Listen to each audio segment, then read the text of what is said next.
नमस्कार दोस्तों, मैं अंकुर उपाध्याय स्वागत करता हूं आप सभी का एक बार फिर से अपनी नई वीडियो में।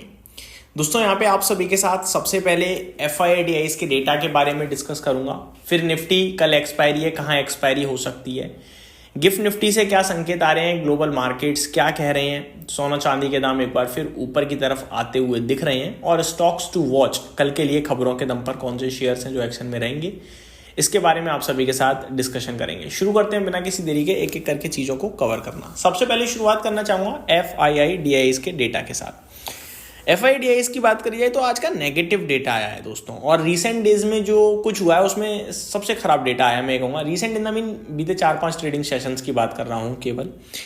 FIIs ने कैश मार्केट में 1468 करोड़ की बिकवाली करी है। कैश मार्केट में तो लगातार ही बेच रहे हैं, लेकिन आज फ्यूचर स्टॉक्स में भी 2296 करोड़ की सेलिंग का फिगर आया है, ये नेगेटिव है।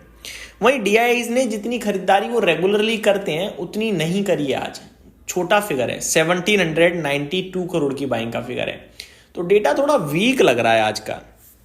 फ्यूचर इंडेक्स में FIIs ने 475 करोड़ की बाइंग करी है, तो इंडेक्स ऑप्शन में FIIs ने आज लगभग 6755 करोड़ की सेलिंग है, तो आज का फिगर मेरे को थोड़ा खराब लग रहा है दोस्तों। अब ऐसे में बात करें निफ्टी की, कल एक्सपायरी कहाँ हो सकती है, तो आज दिन के दौरान पूरे दिन निफ्टी ने ज़्यादातर समय 26,000 के नीचे या 26,000 के पार बिताया है।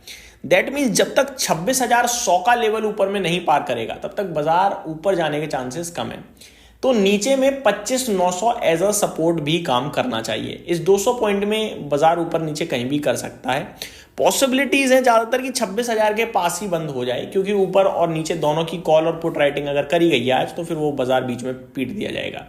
तो ये इनिशियल लेवल पे मैं आपको मॉर्निंग के लिए अभी बताना चाहूँगा। गिफ्ट निफ्टी से संकेत आ रहे हैं 26,100 के पास के। गिफ्ट निफ्टी पॉजिटिव साइड पे ट्रेड करता हुआ दिख रहा है इस समय, तो देखते हैं कल किधर जाता है बाजार।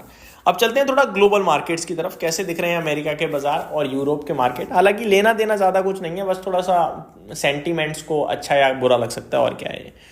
US मार्केट में डाउ 128 पॉइंट नीचे दिख रहा है, तो नेस्डेक इंडेक्स में 0.4% की गिरावट है। S&P 500 फ्लैट टू नेगेटिव है, तो रसल 2000 0.63% डाउन है, तो प्रॉब्लम दिख रही है ग्लोबल मार्केट्स में, स्पेशली अमेरिका में हल्का लाल निशान दिख रहा है।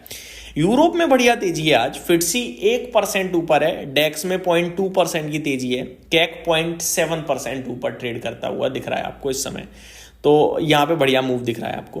वहीं बात करूँ आप सभी के साथ अमेरिका के बाजार के बारे में मेनली, तो कुछ ऐसा खास नहीं है, केवल और केवल वही फेड चेयरमैन को लेकर अभी भी रस्साकस्सी हो रही है और कुछ भी नहीं है, जहाँ पे प्रेसिडेंट ट्रंप लगातार पॉवेल साहब को घसीट रहे हैं और नए प्रेसिडेंट की बात कर रहे हैं, बस सॉरी नए प्रेसिडेंट की नहीं, नई फेड चेयरमैन की, माफ कीजिएगा।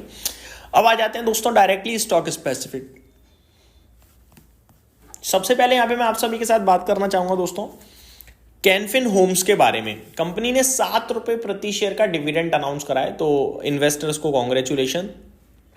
सेकेंड स्टॉक है लेमन ट्री होटल। एक बार फिर कंपनी ने एक और एग्रीमेंट साइन किया है न्यू प्रॉपर्टी के लिए नेपाल में, तो ये तो लगातार कंपनी इस तरीके की खबरों में रहती है, एक्शन कुछ भी नहीं आता है।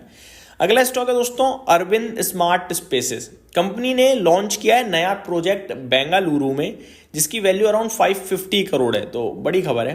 थर्ड है ION एक्सचेंज। कंपनी को एक ऑर्डर मिलता हुआ दिखा है 205 करोड़ के समथिंग का। अगला स्टॉक है दोस्तों न्यू जेन टेक्नोलॉजीज। बड़ी खबर है इस कंपनी के लिए, कंपनी को ऑर्डर मिला है, नहीं बड़ी नहीं है, माफ कीजिएगा, मैं पॉइंट देखना भूल गया, छोटा सा ऑर्डर है 16.5 करोड़ का, मुझे लगा पॉइंट नहीं है, 1653 करोड़ का ऑर्डर तो बड़ा माना जाता, लेकिन नहीं, 16.5 करोड़ का केवल ऑर्डर है, यानी 16.53 करोड़ का ऑर्डर आता हुआ दिख रहा है। अगला स्टॉक है Atlanta. Company science deal with highway Milton housing society for redevelopment project worth ₹500 crore, तो 500 करोड़ का ये ऑर्डर इन्हें हाथ लगते हुए दिखा है। आगे बात करूं दोस्तों आप सभी के साथ, तो वारे एनर्जीज के लिए खबर है starts new subsidiary Eco Flux Renewable for IPP project. तो एक इन्होंने सब्सिडरी फॉर्म करी है फ्लक्स रिन्यूएबल्स के लिए, फॉर IPP प्रोजेक्ट्स के लिए, माफ कीजिएगा, फ्लक्स रिन्यूएबल्स करके नाम जिसका रखा गया है। आगे मैं आप सभी के साथ बात करूं दोस्तों, तो यहाँ पे स्टॉक स्पेसिफिक चीज़ों की बात करी जाए तो सबसे पहले एक और स्टॉक है MTNL। Board green light selling BKC property to NABARD for 350 crore, through government asset monetisation. तो MTNL के लिए पॉजिटिव है क्योंकि एसेट को मोनेटाइज कर रहे हैं अपनी जमीन को बेचकर, जिससे 350 करोड़ के समथिंग इनके पास आ जाएंगे। तो ये पॉजिटिव मानूंगा मैं। आगे देखा जाए दोस्तों तो स्टॉक स्पेसिफिक एक्शन भरपूर चल रहा है। एक IPO भी आपके लिए ओपन है इस समय ICICI प्रूडेंशियल AMC का। साथ ही साथ IPO मार्केट भी आपके लिए गर्म ही दिख रहा है इस समय। सबसे पहले मैं बताना चाहूंगा करंटली जो IPO ऑनगोइंग है, जिसमें बड़े नाम में केवल ICICI प्रूडेंशियल है, बाकी सारे आपके लिए जो है SME है। लिस्टिंग की बात करें तो 17th को लिस्टिंग है, कल तो नहीं है, परसों 2 लिस्टिंग है, एक पार्क मेडीवर्ल्ड की, एक नेफ्यू केयर हेल्थ सर्विसेज की।